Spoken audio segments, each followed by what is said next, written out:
In this video, I'm breaking down what makes Mero the best player in the world at the moment. He just won his 6th FNCS, which is an absolutely crazy statistic. He had the most amount of kills in the Copenhagen LAN, made 500k in that, going ahead and just fragging out every single game. And of course, he just won the solo victory cash cup, which is what we're going to be taking a look at today. Everything in this video is going to apply over to any type of solo meta we have in the future. It's all going to be really valuable information for you guys. I've also got some exclusive questions and answers from Mero just after he won the Global Championships in Copenhagen, where he showed what his secrets were to improving, as well as what Cooper said as well. So let's get straight into this with early game.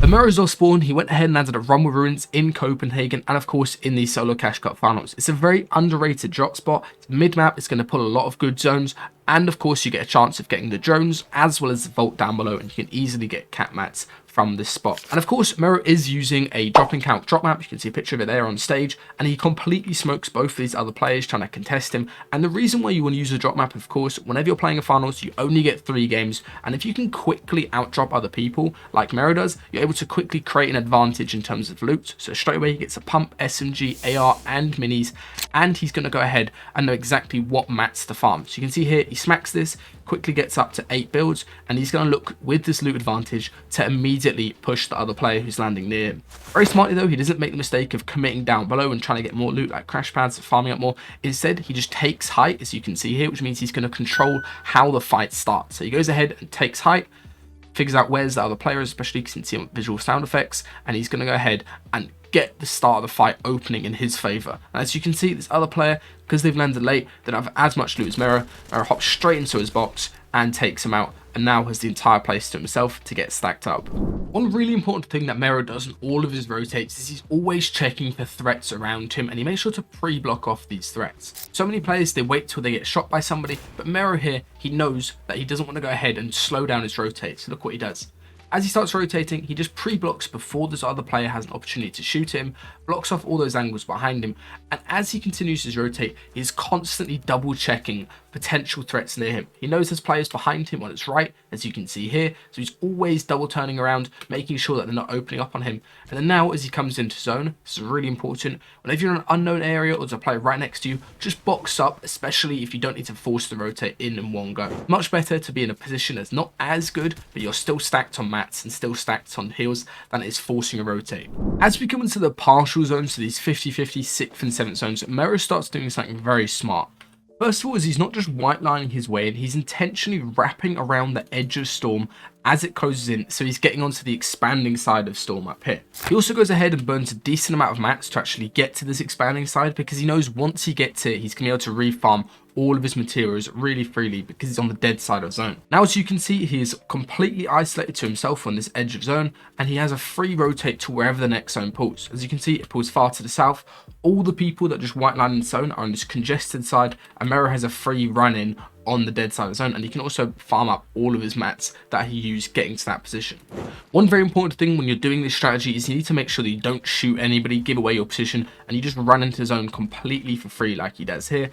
And as you can see, he's now going to be accessing the dead side of the next zone as well, which is really important. I'm very happy to announce that this video is sponsored by Podia, who I've actually been using for the past 3 years to run all of my masterclasses that you guys enjoy. Podia allowed me to easily set up my online business, build a custom website, as well as host several hundred videos inside the masterclass that anyone around the world can access. Recently, I've been using Podia's new website builder to improve my site, show off more vouchers and testimonies from players like yourself, and also you guys might have noticed some better looking email marketing campaigns that I've been sending that are really good at helping getting people back to the site.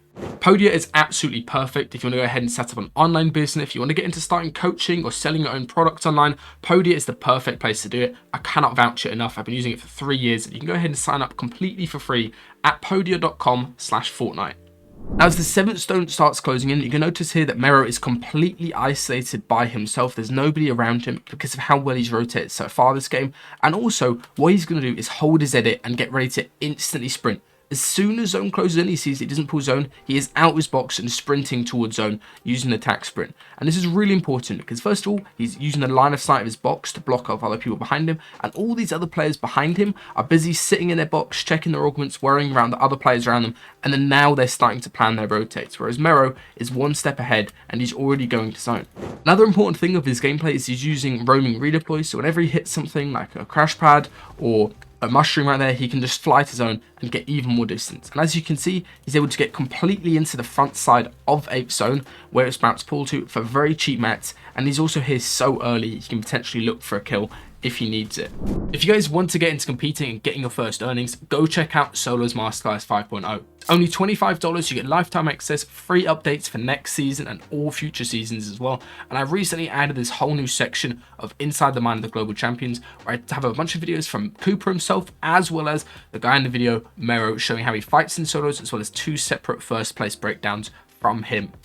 This season, people made over 10k from using the Solos Masterclass. Hundreds of people have got their first earnings with it. It is the best investment you can make in terms of getting into competitive and making money. So go check it out now. As we come to moving zones here, Mero does a really good job of just sitting in his box and chilling out. A lot of players are really aggro at this point in time. It's better to just save all of your heals and all of your mats and just wait for moving zones and be as stacked as possible. Another very nice thing that he does is even though he's on the front side of the zone, he actually builds up just the zone is about to pull. As you can see, he builds a 2x1 on front side of zone. It's going to allow him more visibility to look for a kill, but also very crucially, it's going to allow him a different rocket timing to everybody else who's using their mobility from backside of zone. As you can see, all these players use their mobility and their rocket from backside of zone, whereas Mero, who's built forward, he's the most front side player at this point in time. He is going to be able to rocket completely for free and get into the end of zone from this position that he's built up to. It's a little bit of a mat investment, but it's going to save him a lot of mats when he does his rotate. Makes sure to sit back in his 2x1, so now he's got this sort of front side box that's going to protect him as he rockets. Then he goes flying into the end of zone and is able to do a rotate really for free. He also tanks Storm at the end of moving zone, as you can see here, to make sure that he doesn't get in somebody else's box and he can go ahead and just sacrifice some whites for saving even more mats. As we come into first moving here, Mero starts playing this game extremely well. First of all, he gets information by jump scouting in his cone, resets it, and is ready to instantly rotate again with his rocket if it were to pull far. Luckily for him though, zone pulls towards him, and this is something you guys should always do, no matter the meta, is try to get ahead when you pull zone. Don't just sit in your box going, oh, I pulled zone, let's go. Instead, instantly rotate towards front side like Mero does, and he gets into this really good position with this backwards ramp, looking for a potential kill down on low ground below him, where all these players have been coming into him. Unfortunately though, somebody slams into him with a rocket, and he ends up losing a lot of mats, but what does he do to counter this? He immediately looks for a refresh on the guy who slammed into him, and all these players that are now on this front side position, and he spots it, a player popping minis, perfect refresh opportunity, gets straight into the box, and blocks off the back to make sure that he's not going to get jumped in on after getting a refresh, make sure it's his, and then now does not faff around in this box, does not sit around deciding what he wants. Instead, he just picks up the floppers, gets all the mats, picks up the SMG, and keeps on rotating towards front side of the zone. Really importantly, as he rotates here, he swaps back into wood, as you can see, blocks off his back, once again, blocks off, gets to a high layer, blocks off height, and then now drops down from height, and is basically in the end of zone, again, in a 2x1, looking for another kill from this position. As we get a little bit later into moving zones, Mero desperately needs a refresh. How does he do this? First of all, is he uses the last remaining hard materials to build a 2x1 on front side of zone. This is going to allow him some time to get his slurp off, so he's going to be healthy and get that shield back while he fights. And also, as you can see here, this 2x1 is perfect position. It's sideways where all these other players are going to be coming into him, right? So he's the maximum amount of edits looking backside where all these players are going to come through into him. He pops a slurp and he starts looking for a kill, and he finds it perfectly. Because of how much space he's got cut off on front side of the zone, somebody comes straight into his edits, Mero's able to whip out a piece and get a free kill. And even though that kill was only a little bit of siphon, as you can see here, it still sets him up perfectly to keep on rotating, and he can use those extra siphon mats that he got to rotate into the end of zone. As you can see, he does a good job of maintaining a high layer to rotate free and cheaply, and then as he comes into the end of zone, he drops down and again does the exact same thing. Does a 2x1 out of wood this time, exactly the same as earlier, just to look for another kill in this position here. It's so important you guys build these 2x1s to look for kills. It's going to allow you a lot more edits and control to look for refreshes. Now, as we get into third moving here, Mero makes some really smart plays in the second. First of all, he hits this guy low, hits him 50 white, but does not chase the kill. Chasing kills in endgame is going to get you killed all of the time. You guys need to get out that bad habit. Instead, focus on where zone is pulling, so you can see it's pulling far, and Mero instantly gets to a high layer towards front side, boxes up, and is going to start thinking about how he can convert this game from a top 10 situation, which he's getting into now, into a potential win.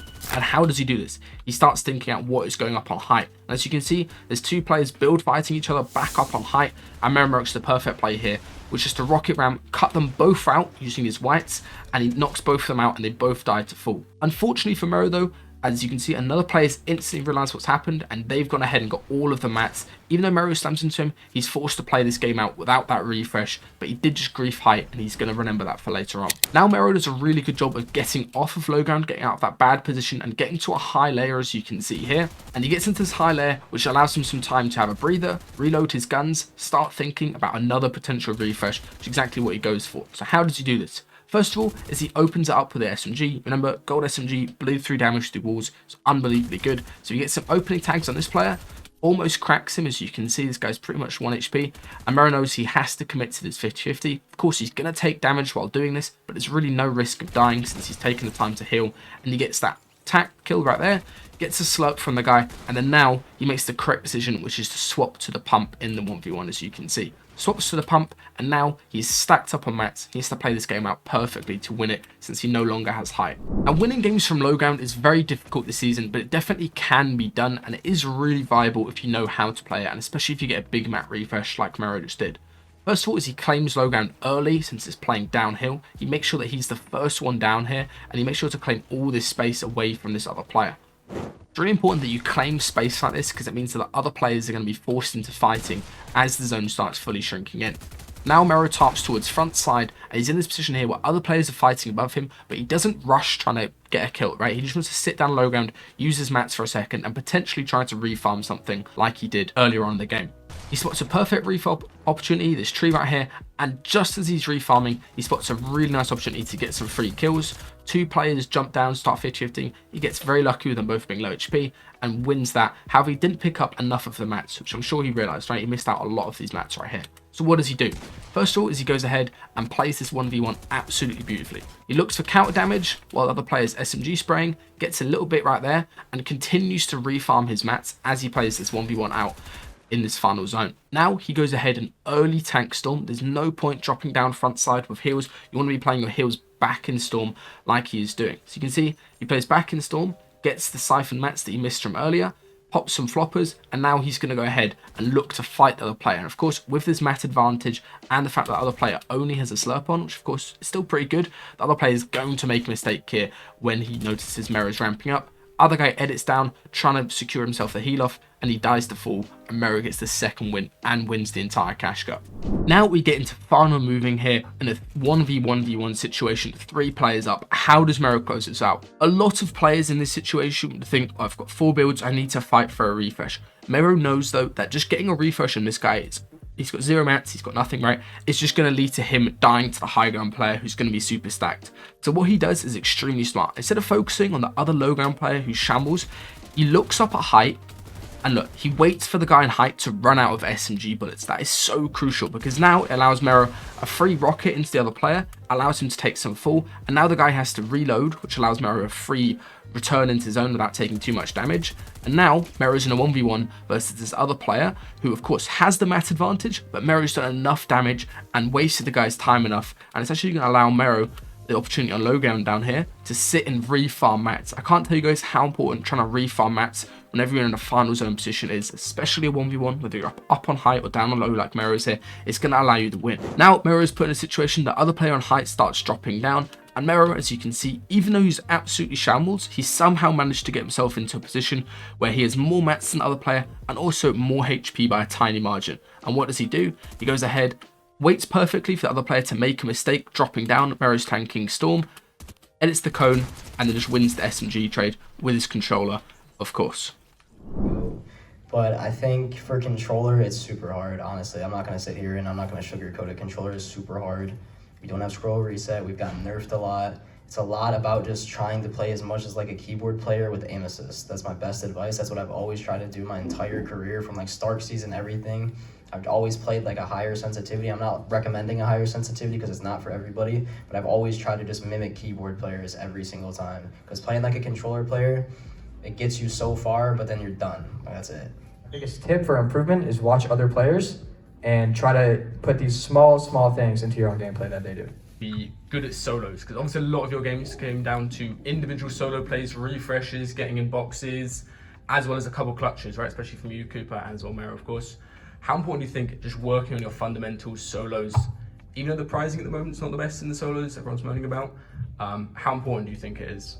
I think it means a lot. I mean, I think I'm arguably the best solo player on the net, like not by a mile, but Of course. not to put it egotistical in any way. I think I'm probably one of the better solo clutchers. And I do think the way I got so much better was playing these solo cash cups, which are reasonably terrible money. I mean, I could put my life away and come home with $76, but at the end of the day, I'm still getting like a lot better at solo clutching. I think it's always super important to have a clutch factor in you, and that's, I mean, we've seen it before. Mero's also great at it.